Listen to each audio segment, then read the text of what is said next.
Looking for new spring outfits or decor? Shop St. Vinny's for quality clothing, furniture, and home goods. Thrifting's cheaper than shopping at big box stores or online, and April is Earth Month, so shopping at Vinny's is a great way to protect the planet. Plus, support local. All dollars spent at St. Vinny's stay in Dane County. Proceeds go to local food pantries, pharmacies, microloans, housing support, and more. Follow at Vinny's Dane County on Facebook and Instagram to be notified when special events are coming up or to see the latest finds in store. What's that? Supporting Wisconsin youth music education is good for the community and the spirit? I know that's right. Mark your calendars. Notes and Narratives is an intimate one-day benefit concert on April 19th at My Arts Madison. This year features The Soldier's Tale by Igor Stravinsky, a theatrical work combining music, storytelling, and dance. This is a great fit for people who enjoy theater, dance, or live storytelling, not just classical music. Get your tickets today at wisomusic.org. This is CityCast Madison. I'm Bianca Martin, and here's what Madison's talking about. Happy Thursday, Madison. Are you hungry? I hope so, because today we're dishing on Madison's food and bar scene, and specifically all of the brand new and soon to open spots that are popping up in and around our city. I'm executive producer Haley Sperling here, sitting in for your host Bianca Martin, and with me today to dig into all of this newness and deliciousness is none other than food and culture editor at the Cap Times, Lindsay Christians. Lindsay, welcome back to CityCast Madison. Hello. Thank you for having me. Yes, we are so stoked to have you on the show because you got the scoop on everything going on. So I just want to dive right into it. Are you ready? Yes, let's do it. Let's do it. All right. You recently published a cover story for the Cap Times highlighting all of the new restaurants coming up on our scene. I want to know, what spots are you most excited to get into? Oh, there's so many. I feel like every time I do a roundup like this, I'm looking for trends and I'm looking for things that we're seeing a lot of. They don't change a lot month to month. It's kind of more of a year by year trend. But I feel like we're still in the year of the sandwich. Right? Okay. I love sandwiches. I'm here for the year of the sandwich. So there's a new Original Steaks and Hoagies that's opened up. It's a franchise that's doing Philly cheesesteak. We have not had like a dedicated Philly cheesesteak place in Madison since I think Red closed. It was called like Red Steaks or something like that. And it closed in like 2013. So like a while ago. But we've got a new cheesesteak place. You can get Cheese Whiz. I have always kind of wondered how well Cheese Whiz will go over with Wisconsinites because there's not like a lot of dairy in it. It's more of a cheese product, you know? Product is the perfect word to describe it, right? It is melty. A food product. I feel like Cheese Whiz is kind of hit or miss, right? If you're really into it, you like it. And people, I don't think, are going into it with the expectation that this is cheese. Right. Yeah. So and it's definitely part of the cultural way of consuming a cheesesteak has to have that melty cheese on it. So that place, and then another place called GM Banh Mi, which is open in the Olive Apartments downtown. I love a banh mi place. I recently went to Dreamy Teasy and had an amazing banh mi there. GM Banh Mi has been adding dishes to their menu in addition to banh mi. So there are some fun kinds of coffees that they're doing. And there's also pho, which is lovely for the days when it gets like grand cold again, as we think it's spring, but it's not quite spring yet. But then it is, it's not, you know. So I feel like they are hitting the moment with those. And you can, if it's a nice day, you just get a sandwich and you head right out. So definitely some lovely sandwiches happening there. I love that. There's a story behind the name on that one too, isn't there? Yeah. So the owner's brother passed away just after graduating culinary school, I believe, of pancreatic cancer. And so she named it in his honor. That's so sweet. I mean, so sad, but so sweet. Yeah. So the owner is Zoe, I believe. And she did a great interview in a story we did a little bit ago in the Cap Times and just talked about what this has meant to her to open this restaurant. Yeah, I can imagine. That's huge. I'm really happy to see that Canto Fiesta, which is a Filipino, it was a food cart pop-up. We could find them kind of various places around town, and now they've got a permanent location in the Global Food Mart, which is great. Mi Barrio has taken over what used to be East Johnson Family Restaurant over on Johnson. Yep, like across from Robin Room area. Yeah, I was reading. So Samara in the State Journal did a great write-up of the restaurant. They're not serving alcohol, which I think is important to know if you are going there and want a margarita. But she had a lot of good things to say about the tacos there and some of the other things that they're doing. Pretty traditional, like Mexican-American stuff over there. Pink Heifer is a spot from Monticello. I have not been down to Pink Heifer yet. I do have some questions after seeing some photos online of their brisket, but I will pass no judgment until I try it myself. Yeah, you can't knock it till you try it. And I feel like I've heard you say this too with restaurants. You got to try it twice because they could be having an off night. 100%, at least twice. And I feel like that's part of, when you're doing restaurant reviewing, that's part of why you want to go multiple times, is because you want to give them an opportunity. There's a new place out on the west side called Thai Fusion. That is owned by the woman who also owns Strings Ramen near campus, and also Trio Ramen. So Thai Fusion is going to be the food, if you remember Rising Sun's Deli. Yes, I love Rising Suns. Yeah, so they've got a couple locations, and the food at Thai Fusion is apparently designed to honor the woman who founded Rising Suns. And so it's that kind of Thai food, which is delightful. We did recently, my colleague Beck went to Balau and had a Laotian bratwurst, which looked great.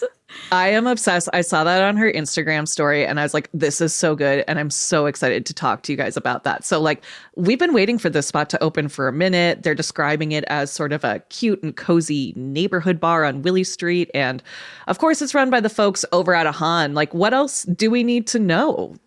So I think that the goal for Balau, just like for Gibbs next to Grandpa's, is to kind of be this overflow space. But I think the key thing to remember is that it may take some time for places to kind of settle into what they're going to be. So I know that they'd expressed interest in having like banh mi there, for example, and like things, and boba, and things that you could go pick up kind of during the day. I don't know that their hours are doing that yet.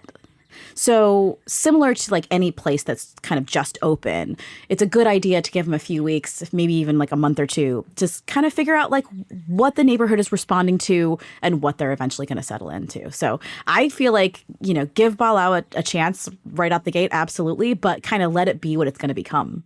Absolutely. And I know they kind of want to use it as like a overflow spot for Ahan, because we know the waits can get so long there because the food is so good. Yes. The food is fantastic there. It's really wonderful. And, obviously, you mentioned that there has been such a wide variety of restaurants opening in this sort of like new wave of opens that happen every year. Like, do you think our Madison's like food scene is really finally getting more diverse, and that we're seeing some people really lean into those specialties, like with the opening of Balau? I would say yes and no. I think that we've always had a wider variety of cuisines than a similar city of this size. I think it's in part because of the campus, right?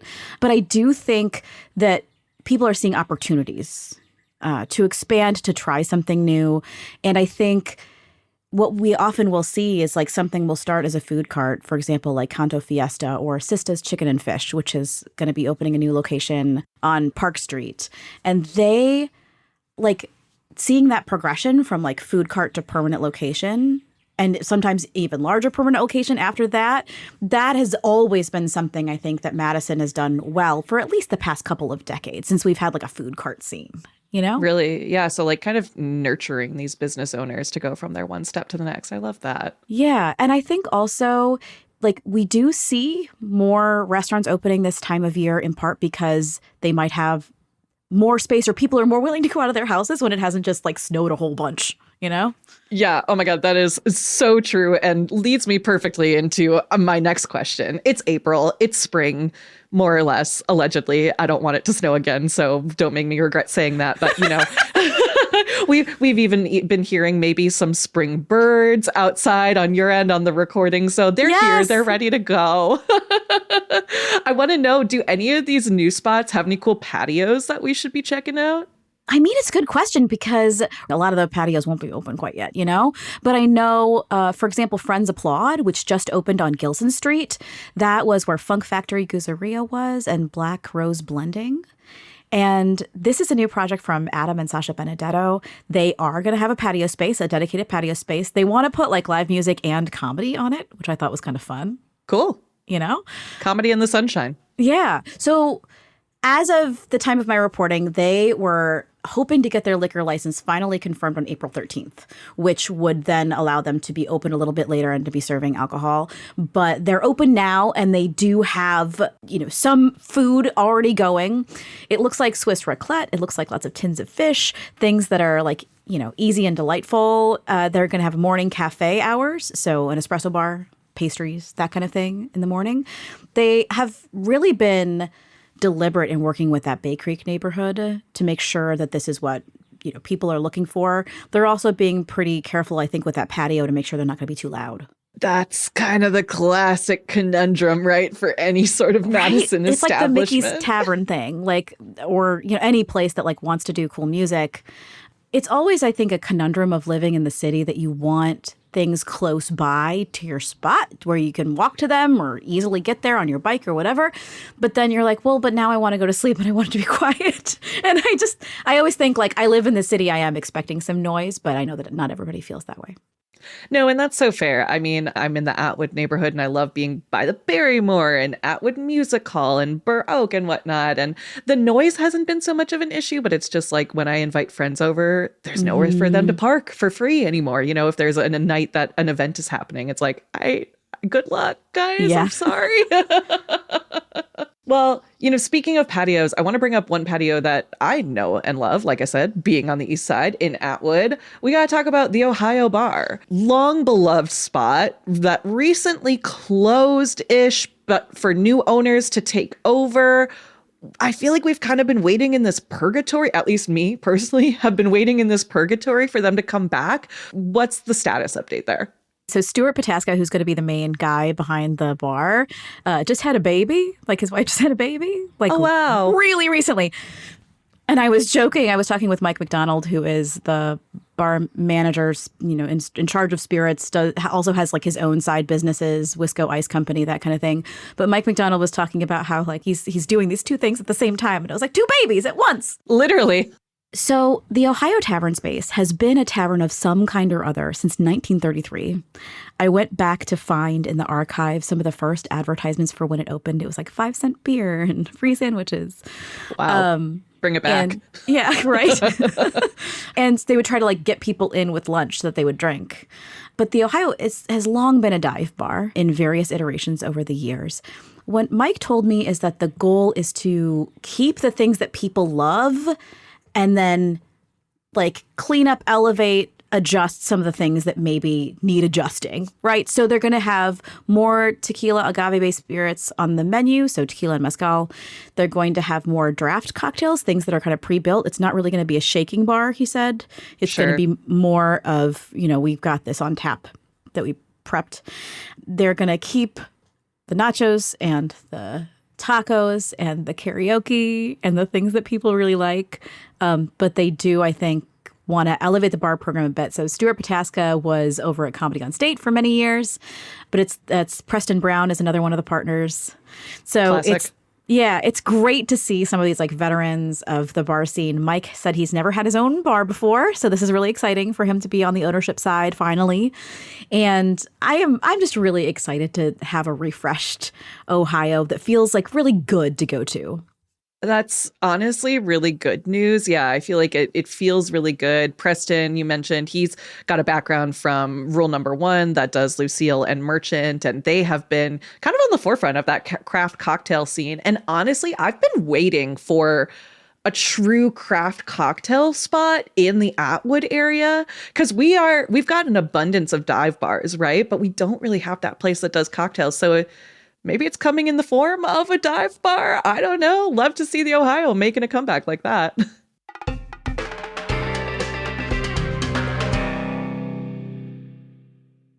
Explore the wonders of science! Y'all, it's time for UW-Madison's Science Expeditions, the yearly UW campus-wide science open house. Yup, you heard that right. UW is opening its doors to their science labs and research centers to you and your family for free.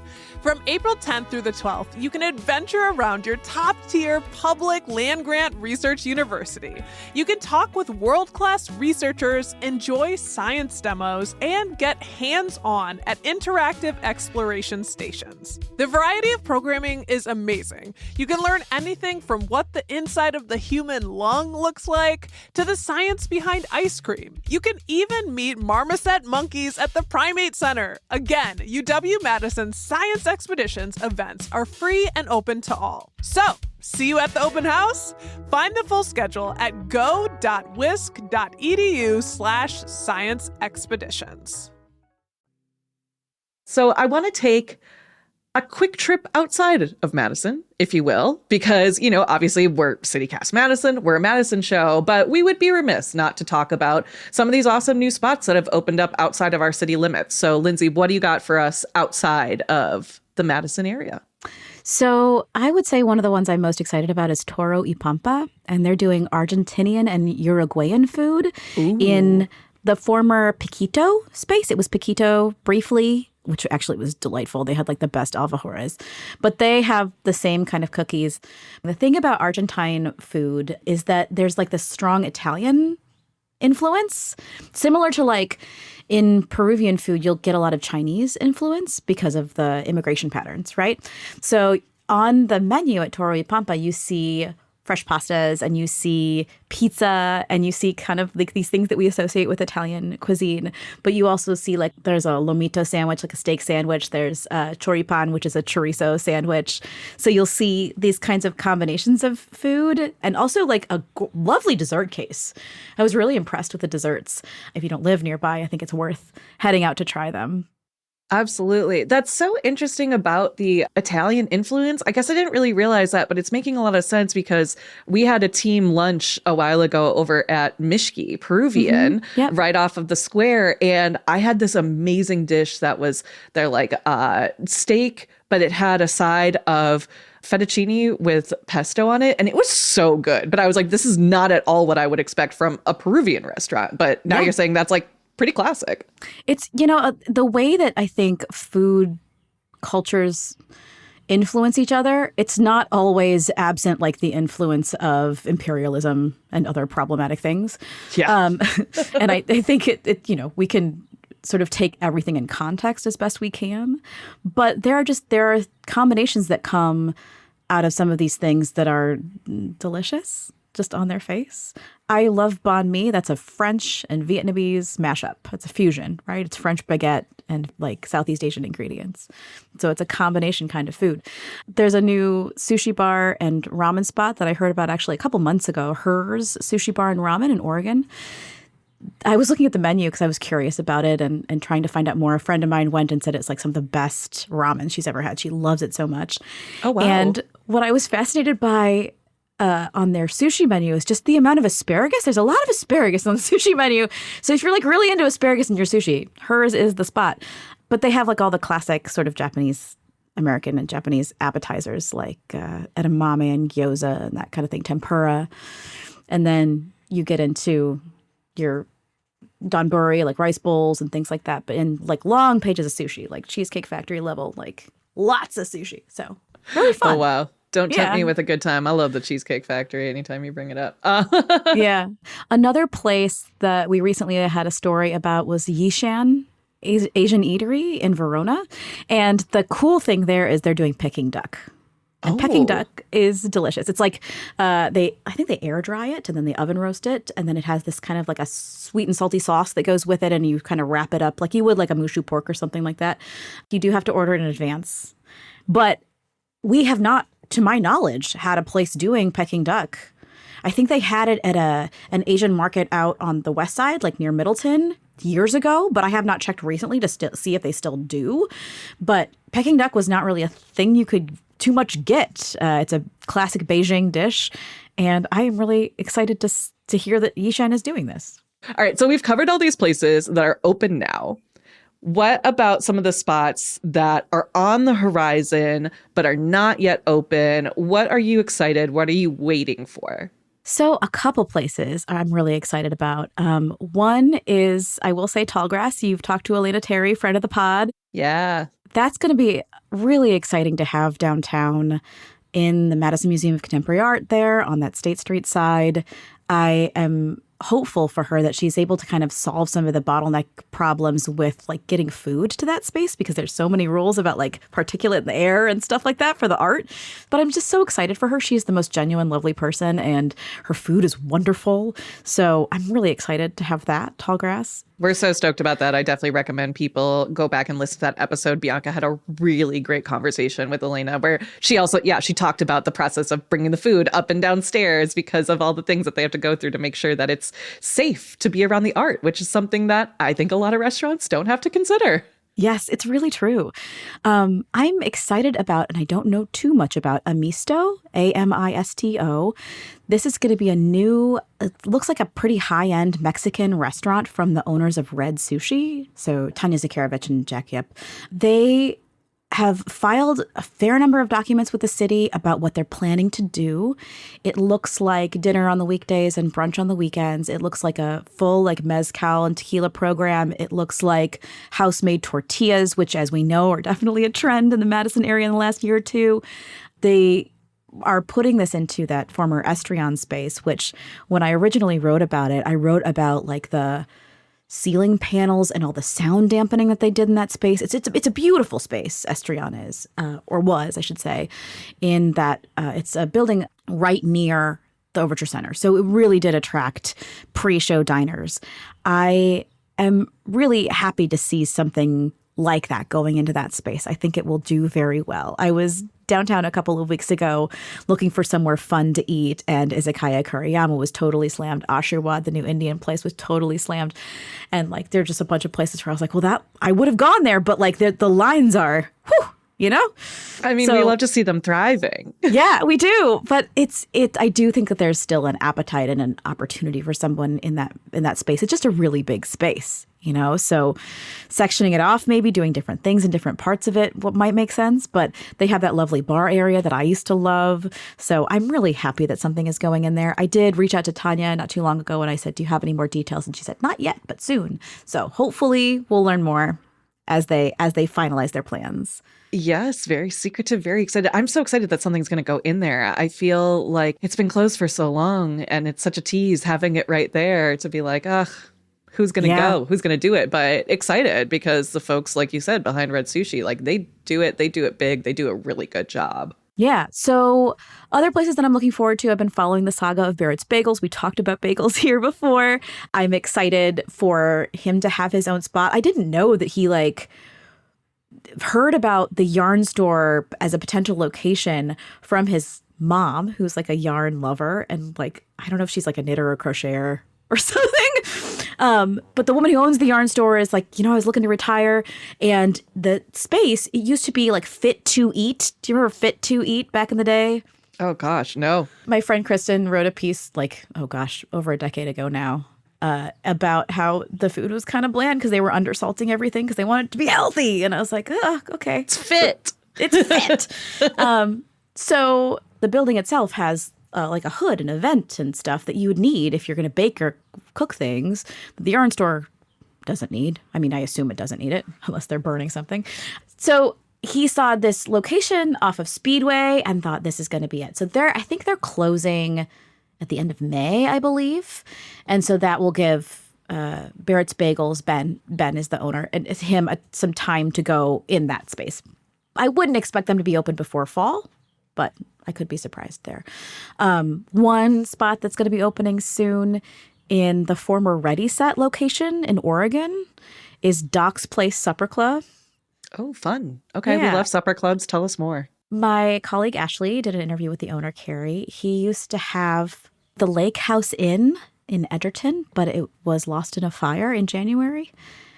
And so he is now going into that space. It was Charlie's on Main, and then it was the Ready Set.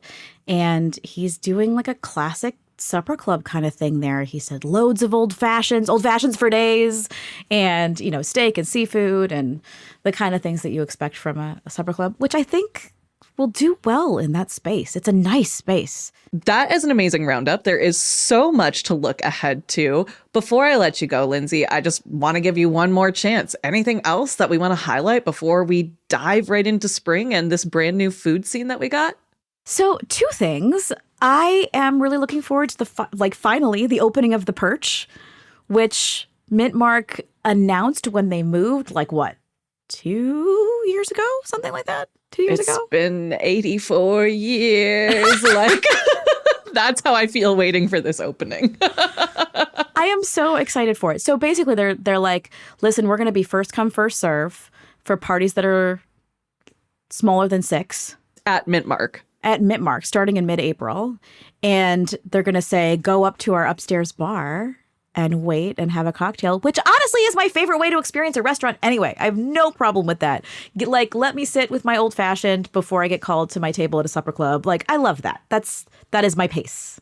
Absolutely. So, great fit for me. I know that some people, especially folks who come from the West Side, not having a reservation is a little bit stress inducing. It used to be for some friends of mine who would always be like, well, I would go to 4 Quarter, but they don't take reservations. And I'm like, well, it's worth it. It's hard when it's a gamble, and when it takes, with construction on John Nolan, it's going to take you maybe 45 minutes to get from the west side to the east side of town even. So yeah, it can be a lot. So I don't blame them, but I'm excited for this new spot because, we've been talking about rooftop bars. I've been talking about our need for rooftop bars, and this is one of Madison's taller buildings. So excited that we get some elevation happening here. Absolutely. I was recently looking at the menu of this restaurant called North Italia that's going into Hilldale. So it's going into where the Amara was. Yeah, that big space. It used to be Pasquale's before that. Yeah, it was. And so the menu looks pretty good, but in terms of what they're doing, the things look delicious, like Italian food in a classic way that is, a Lombardino's, a Papavero. Maybe not as inventive as Papavero. Papavero is more interesting. But Bar Corlini, those kinds of dishes. It's a big menu, but the restaurant's owned by the Cheesecake Factory, same company. Yes. And so the thing that struck me and the thing that I think I had forgotten about is they have to put calorie counts on the menu. Oh, God, don't show me that. Right? It's horrifying. It's the worst. So, my not that hot take is calorie counts are harmful. They're harmful. If you have any history of diet culture trauma or disordered eating, seeing a calorie count on a menu is not helping you. No. Good Lord. It's so, I feel like I've seen there have been studies done and folks who are smarter than me have talked more eloquently about this. But oh my God, seeing calorie counts on a menu at a restaurant that's supposed to be pretty high end or higher end is just this signal, this clue of oh, we're not from here. We're a chain. It feels a little gauche, and very triggering. I don't want to see that in general for a lot of reasons. So, maybe I'll give North Italia a try. I hate that calorie counts are a rule. I think we should get rid of them.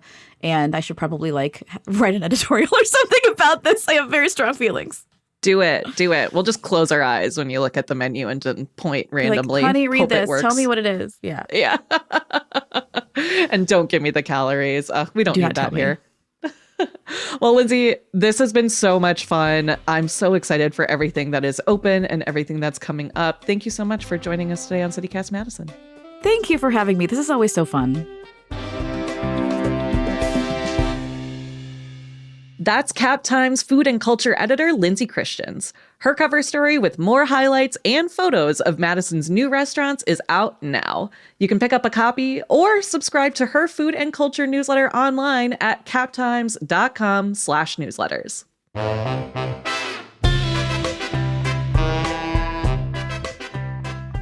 That's all for today here on CityCast Madison. I'm executive producer Haley Sperling, sitting in for your host, Bianca Martin. Don't forget, you can support this show and get some great perks by becoming a CityCast Madison neighbor. Just head to membership.citycast.fm. And if you enjoyed today's show, why not share this episode with someone who doesn't care about the calories in their food? We'll be back tomorrow morning with more stories from around the city. Until then, take good care, thanks for listening, and happy eating!